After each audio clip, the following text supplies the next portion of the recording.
That's Nick. And that's Joseph. And today we're here to talk about Cha-Cha Real Smooth, the sophomore film directed by Cooper Raiff, which premiered at the 2022 Sundance Film Festival, and then went on to play at South by Southwest and Tribeca, and will be released on Apple TV and theatrically June 17, 2022. We reviewed Cooper's last movie, 2020's Shithouse, which I recall really enjoying. And won the Tribeca Film Festival, yeah. And I did enjoy this. Sundance? South by Southwest. South by Southwest. Sorry to this. I did enjoy this film as well. I think that young man's very talented. I agree. So I've seen this twice now, and both times in the middle of it, I'm really enjoying elements of it, but both times as soon as it ended, I'm like, oh, there's a flimsiness to it I just can't kind of get over as well. I felt like this movie's doing a lot with the story, and I almost wish it would have been 4 different movies and just focused on one thing, because it's introducing a lot in an effective way. But in the end, I just felt like, okay, meh. But then that's kind of how life is, so I don't know. But the basic story is Cooper Raiff plays Andrew. He's just graduated college and he's headed back home. He needs to get a job. He needs to find a place to live. Secretly, he wants to go to Barcelona to follow some girl he fell in love with in college. So that's in the backdrop. So he gets a job at some place called Meat Sticks, which is like hot dog on a stick. Of course, he's not happy. His preference would be to find a job with a nonprofit. One day, he's at a Bar Mitzvah. He escorts his younger brother, who's played by... his younger brother's name is David, played by Evan Assante. I thought Evan did a good job, too. He did, too. He escorts his brother to this bar mitzvah because the mom, played by Leslie Mann, she can't go because she's like, there's tension between the moms. But he goes and 2 things happen. Things happen. He meets Dakota Johnson, who's the mother of this teenage girl. Her name's Domino, and Lola is played by Vanessa Burghardt, who's her teenage daughter who happens to be autistic. He meets her and is kind of smitten by her immediately. And it turns out, is like a great party starter. A la like Tiffany Haddish. What's the movie with her and Billy Crystal? Here Today. So much so that all of these like moms with kids who are going to have bar mitzvahs say like, you have to like throw our kids parties. You have to be our host. Our host. So he starts his own little business. He calls himself a gig conductor, I think. So he's doing all these bar mitzvahs. He's also getting close with Dakota Johnson, and her daughter. But everything culminates with him professing his love to her. And she's like, no. Dakota Johnson is engaged to Raúl Castillo. A man named Joseph, played by Raúl Castillo. Oh, I can't believe I remembered that.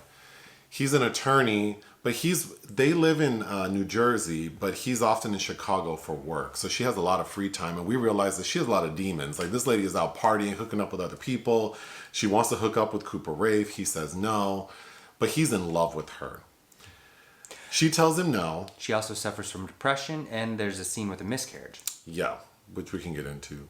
She says no, so basically he just moves on. He does end up so everything kind of wraps up nicely because he moves on from her. They have a final meeting where he agrees like he shouldn't be in her life. He gets a job that we see him interview for earlier in the film with a nonprofit. His mom is in a relationship with that man from what's that show called? Everybody Loves Raymond. Everybody Loves Raymond. Brad Garrett. Leslie Mann is in a relationship with Brad Garrett. So Brad Garrett is Cooper Raiff's stepdad, and he doesn't really like him, but he realizes he's happy that his mom's happy because Leslie Mann suffers from bipolar disorder, and so he reconciles that and seems to like mend his relationship with Ray Romano Man. He also strengthens his relationship with his younger brother, which was already in a good place, and he moves into his own apartment. So everything kind of just moves on without much flair. The end. Yeah. But there's a lot about this film I like. So Cooper Raiff, he's such a good actor, and there's something about his face and his smile which really worked so well with this character, because his character is supposed to be a very like fun-loving, sweet guy. Who is also sad and lonely inside, which I think is what saves the characterization from being kind of too twee and kind of schmaltzy, because it does often kind of get into that territory. A little bit. Yeah, but it didn't pulls back. But... Yeah, nothing about it made me cringe. The film opens with Cooper Raiff's character as like a young boy, like maybe like 11. And he plays some sport that involves a field and a ball, and there's a referee. And this referee... Played by Kelly O'Sullivan, who was the lead in St. Francis, which we reviewed. That woman that's the babysitter that has an abortion and... And like the devil is in the... No, it's a like a dramedy. It's not a horror film. Anyway, I guess you'll have to remind us of that. Is it with the lesbian couple? No, yes, and she babysits the little girl. I do remember that. Okay. Anyway, that lady is like what, in her 20s? So of course, like, this little boy approaches her and says, I love you. Basically, I want to go on a date with you. And she's like, I'm very flattered, but I'm too old. No. So he's heartbroken. Then we cut to him in college, and he's in love with this other girl who clearly is just stringing him along. And Leslie Mann even says, like, you're just so susceptible to doing what people want you to do. So it's made very clear that he's the type who just gets feelings immediately. He even says, like, I think I have, like, 1,200 soulmates or... So watching him fall in love with Dakota Johnson's character is a little like, okay. Well, you can see what they have chemistry, but it's like, this is clearly not meant to be. Right. Yeah. So there's that component that I think, what I found more interesting is Dakota Johnson's character. She has a lot of demons.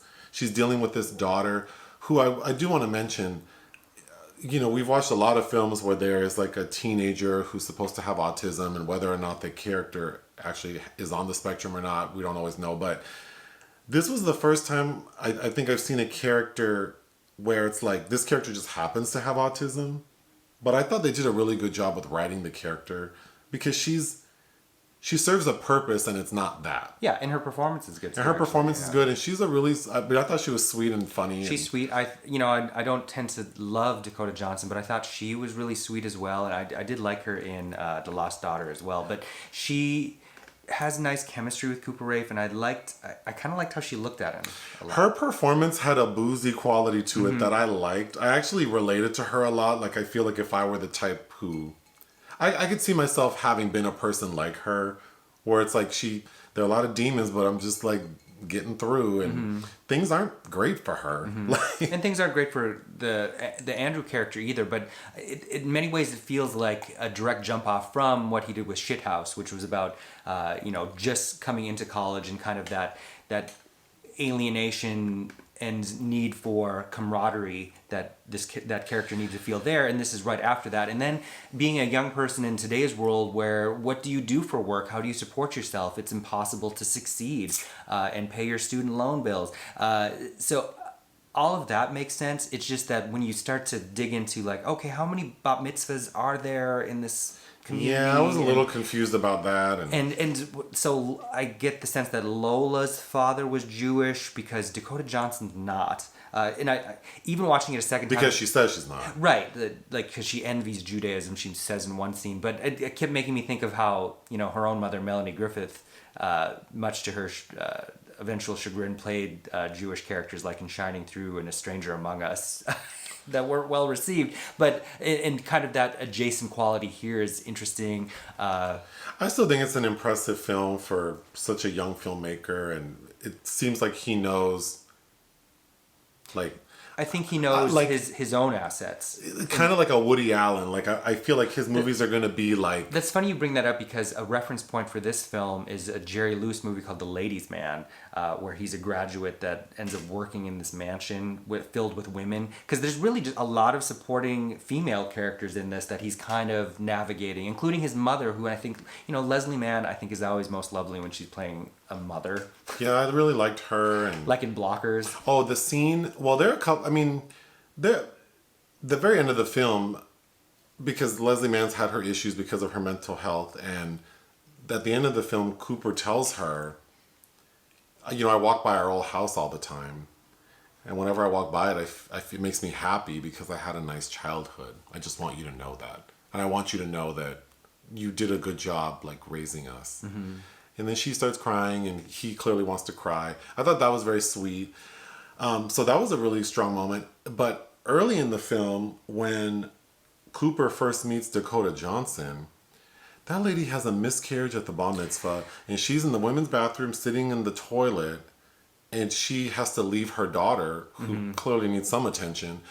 So Cooper finds her, and she's like, I'm sorry, I'm kind of stuck. I need your help. And she explains to him what's happening, and they concoct this scheme because she knows that all of the women in town don't like her because she slept with the principal of the school, whose bar mitzvah they were at is like his kids. So that lady, the wife of this man she slept with, is the one hosting the bar mitzvah, and she knows she slept with her. So none of these ladies like her. So she's like, I can't walk out of here with like a bloody dress. So they figure it out. But I thought that was a really strong start. I think because it was hard. Because I just was sitting there like, oh my god, this poor lady's going through this right now in an environment where people don't even want her there. And he handles it with finesse in a way that's really touching too. And she even makes a pass at him, and he puts her off. Which, like, there are a lot of interesting things in this dynamic with him. And his brother is so sweet. What's his little David? And at a point he yells at his brother because their storyline is that the younger brother wants to kiss his girlfriend. So Cooper's giving him, like, there are 5 steps to kissing a girl, but it's all bullshit. He's trying to be helpful. And then he has the night when he is sort of like rejected by Dakota Johnson, he comes home upset and is mean to his brother. I thought that was a sad scene because the actor playing the little brother, you could see in his face he was hurt. I thought he did a good job. He did a really good job. Somebody that gets a little left out in the cold because there's so much going on is Odeya Rush playing Macy, the old schoolmate that has sex with Andrew. Oh, I even forgot about that. Yeah, you forget about it. Yeah, there's like, a lot happening. From, you might remember from Lady Bird. She was also in recently, and kind of forgettable in that as well. And she's nice, and she's a sweet screen presence, but she's just this catalyst for why he wants to go here or there, and that's about it. Another Dakota Johnson film, this kind of reminded me of the energy of it, felt a little bit like the Peanut Butter Falcon as well. And then it seems like Cooper Raiff seems to have love for strange animals in the background, because if you remember the turtle from Shithouse, and there's of course a hamster named Jerry. Oh, sure. And a collection of potato mashers that was interesting. What else you got? Interestingly, it was shot by Cristina Dunlap, who also lensed MIOK, directed by Stephanie Allen and Tig Notaro, which featured Dakota Johnson, that played at Sundance. The score was written by Christopher Stracy and Esti Haim. Esti Haim is, of course, Alana Haim's sister from Licorice Pizza. Okay. Which, I don't know, there's just a lot of interesting elements in the background of this film, I thought, as well. But again, in the moment, like, I was reminded of myself at this age, but particularly of several friends that had the ability to fall. Say their name. Don't drag him. They fall in love very easily. It seemed like in this period in their life, but overall, it's a good film, and I guess for somebody that's this young that has made 2 films that are quite well made in quick succession, I guess I'm very curious to see what he goes on to do from here. But what would you give it? 3 out of 5. I would give it 3.5 out of 5. Anything else? No. Hit the thanks button. Listen to our podcast. Bye.